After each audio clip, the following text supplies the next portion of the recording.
Alright, so it's day 2 of Vlogmas, and let's just say already things are not going as planned, but that's okay. So what I thought I was going to do today was a travel vlog. I was supposed to drive back to school, and clearly I didn't do that. I'm still home, and that is because of the weather.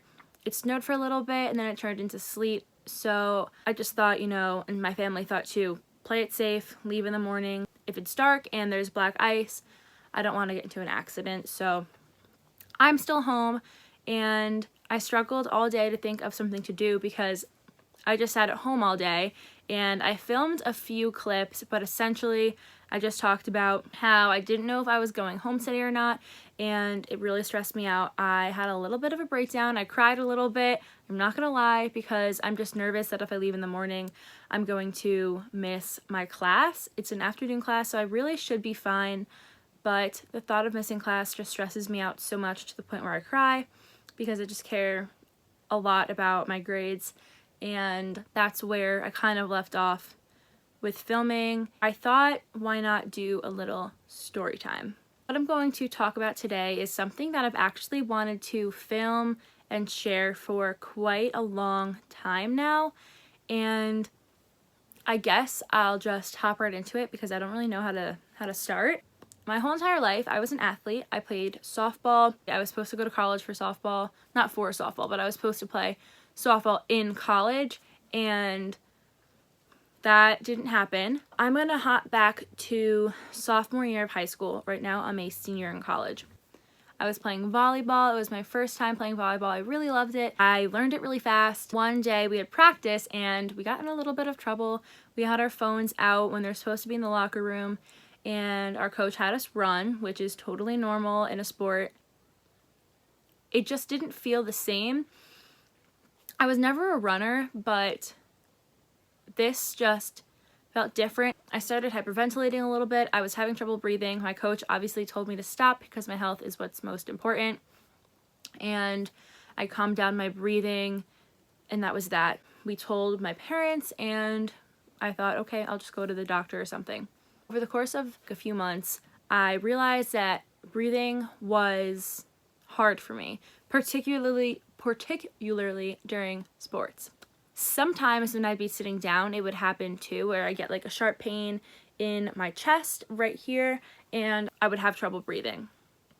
But I noticed it the most during sports. I went to a lung specialist / allergist, I believe. I had chest x-rays taken. I did some breathing exams. I don't really know too much about the specifics of the exams because I'm not a doctor, but essentially my x-rays were clear, and I was diagnosed with sports-induced asthma. So what that meant is that I just needed an inhaler. Whenever I would have trouble breathing, I would use my inhaler. The inhaler helped short term. In the moment when I would have trouble breathing, it would help me breathe better, but it wasn't stopping the problem. But I just thought, a doctor told me XYZ, so that has to be the case because doctors are doctors, they know what they're talking about. Fast forward 2 years, I have been dealing with these pains and just shaking it off because it was asthma. It was my senior year of high school, and I was in Vermont with my family celebrating the new year, and we had gone skiing one day. I got back, I was really tired. I woke up the next day, it was New Year's Eve, and we were supposed to go skiing again, but I could not bring myself to get out of bed. I didn't feel good at all. I was hot, I was sweaty, and I was just so tired. Once we got home from the trip, it was a few days later, I had gone to the doctor. They took chest x-rays, and they said that I had pneumonia, but that my lungs looked a little hazy, and then I should go back in a few days to a place called Swangler-Passeri. They do a bunch of images there, and just get it checked out because there's also a mark on my lung. I have my computer pulled up because I have written personal statements for college applications and graduate applications about this, but I just want to read a little bit from here because I really took the time to put my thoughts into words, and I want to get as much as I was feeling into this video. This is how I start it. During the winter of 2016, I vividly remember being glued to my bed due to what I thought was pneumonia.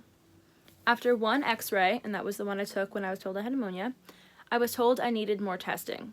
So I went to Swanger, got another chest x-ray, and then the doctor got on the phone with my mom, which doesn't happen. So right away I was caught off guard, but my parents didn't tell me anything, so I was like, okay, I'll just do what they tell me to. I spent the entire weekend. I did x-rays, CAT scans, MRIs, with and without contrast. It was a whole big ordeal. So I knew something was off. I just didn't know what. Finally, I was done taking tests, and my parents one day were like, okay, so we're gonna go see a lung specialist. To be quite honest with you, even though I knew something wasn't right, I didn't really have major concerns. I wasn't necessarily like really scared, but I was still confused because I didn't really know what was happening. I went to the doctor's, and he was a lung surgeon, and he said, and I'm gonna read this word for word, he said, without hesitation, you have a lung tumor, and it's one that I haven't seen in anybody besides 70-year-old men with cancer. After he said that, I was kind of flabbergasted, to be honest. I was just like, what? And my parents were kind of upset because I didn't get the chance to tell the doctor that I didn't know yet. But I was 17 years old, so I was really happy with how the doctor handled it. He treated me like an adult because I could speak for myself, and that made me trust him. My mom always keeps records from every single doctor's visit ever, so she brought my chest x-rays from the 2 years prior when I was told I had sports-induced asthma to this visit. He looked at them and he pointed at my lung tumor and he said, it's there. And basically he said an idiot could be able to tell that that's not right and that that was a tumor. Because of that x-ray, I knew that I had this tumor for at least 2 years, and putting the two x-rays side by side, he could clearly tell that the tumor was growing. My doctor wanted to schedule my surgery right away to remove it. There was really no point in biopsying it because it was impeding on my small bronchial tubes, which is why I was having trouble breathing. And because it was growing, regardless of whether it was benign or whether it was cancerous, it needed to be removed. We wanted to schedule immediately, and I was just so sad because I had my senior trip to Costa Rica, I had the a cappella invitational for my women's choir, and I had something called Sing Strong, which is just another a cappella competition.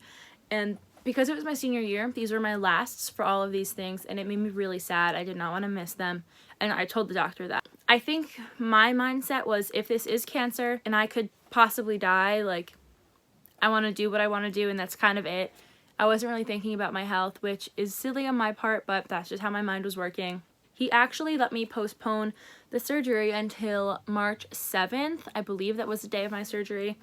And the reason he felt comfortable with this is, word for word, I'm going to let you go as long as we schedule your surgery for the first week in March.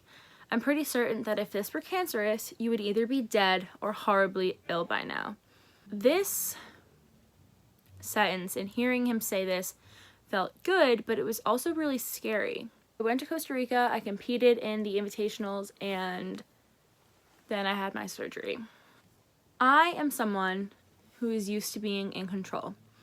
I am a planner. I plan everything out to the T, so dealing with a situation where I'm not in control, it kind of shakes me. I really don't know how to deal with situations like that. I just kind of take it as it comes. So I said here, how is someone like myself, someone who always likes to be in control, going to handle this? And that's truly how I felt. Because there was no point in biopsying it, we were just going to wait for it to be removed to test it. I walked around aimlessly for 2 months.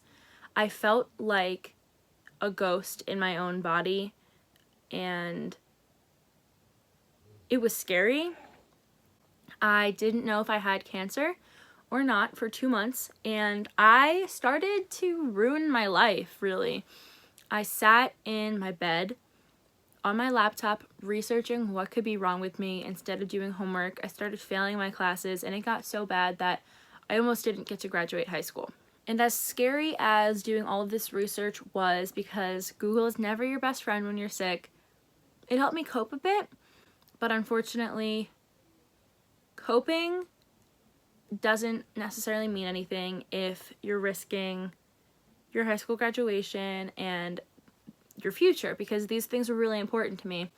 So looking back on it, even though I was coping, if I had damaged my future, I wouldn't have been happy anyway. And another thing that was really scary was because I was under 18, my parents had to sign forms that would allow the doctor to do whatever he needed to in case he couldn't remove the tumor. He was able to remove it laparoscopically, but we were concerned that he wouldn't be able to remove it without nicking an artery, in which case he would have to do open chest surgery, and I'm very thankful that that wasn't the case, but it was a potential issue or a potential outcome. For a few days, I sat in my hospital bed in pain, just wondering, is this cancer or not? Luckily, you know, God answered my prayers and it was benign, and I am so thankful for that. I know I should have been happy because I was blessed to not have had cancer, and I should have went back to my old self, but I did not. I still didn't do my homework. I was in more trouble than I thought. Sorry, I'm not looking at the camera. I feel like, I don't know why looking at the camera is making me emotional. I just want to take this moment here to thank teachers around the world, because without you, students wouldn't be able to get through education. Sometimes it's just easier to talk to a teacher than it is to talk to a parent or a loved one or a friend, and that's what I did. I talked to my teachers, and most of them were very understanding, and they were amazing and helped me with extra credit, and I passed all of my classes and I did graduate high school. I still remember walking at graduation, getting my diploma. It quite literally felt like a fire was like lighting up inside of me, and the mentality of I'm not dead, so who cares, just disappeared, and I felt like me again. I wrote here, I remember sitting at lunch with my whole family after my graduation as tears ran down my face. I was so grateful to be alive, but I wanted more. I wanted a beautiful, successful life, and I knew exactly what my first step would be. So that was college for me, which I'm still in, and I'm grateful to be in college. At the same time, this fire also brought upon a lot of anger, because even though I was back to my old self, it allowed me to feel a little bit more. And I was just mad because I had had this tumor for 2 years. And if it were cancerous, I could have died. It's just really disappointing that it was missed in the first place. If it was caught sooner, less of my lung would have had to been removed. I joke around with all my friends and I say, oh, like I have 1.5 lungs, ha ha ha. But less would have had to have been removed if this was caught sooner, and that's really sad because it still affects me to this day. I can't work out for long periods of time. I try to get my endurance back and it's really hard. Sometimes I'll be working out and I still have trouble breathing, and sometimes I still get pains where I used to get pains. My doctor believes they are phantom pains from having those pains for so long. And I'll never know because there's no tumor there anymore, which I'm so grateful for. But I don't know. I guess I feel like I could talk about this on and on and on. I just ramble and ramble and ramble because when I think about it, it really just drives me crazy all over again. The fact that I had the tumor in me for 2 years when I shouldn't have. The moral of the story here is everyone goes through things, and it is so important to use the people around you as your support system and let them be there for you, because I didn't, and it brought me down a really dark and scary path. I wanted to make this video to kind of share a very personal side of myself, but also help people if they're going through something. I am not a therapist, but I am here to listen if anyone would ever need to talk about something, because I understand what it's like to feel alone, but I just want people to know that you are not alone ever. There's always someone there, even when you feel like there's not. I also just want to remind everyone that even though Thanksgiving is over and it's the holiday season, we need to be spreading happiness and cheerfulness, and we need to be thankful and grateful for things all year round, not just during this period of time and time of the year. So I am very thankful. That's the boiler room. But I'm very thankful to be healthy. I'm very thankful to be alive, to have a life to live. I'm very thankful for my family, my friends, my boyfriend, my sister, for my education. I want everyone to think about what they have to be thankful and grateful for, because you are here on this amazing planet and you have a life that you are living, and it's so much to be thankful for. So I feel like I've covered everything I want to cover.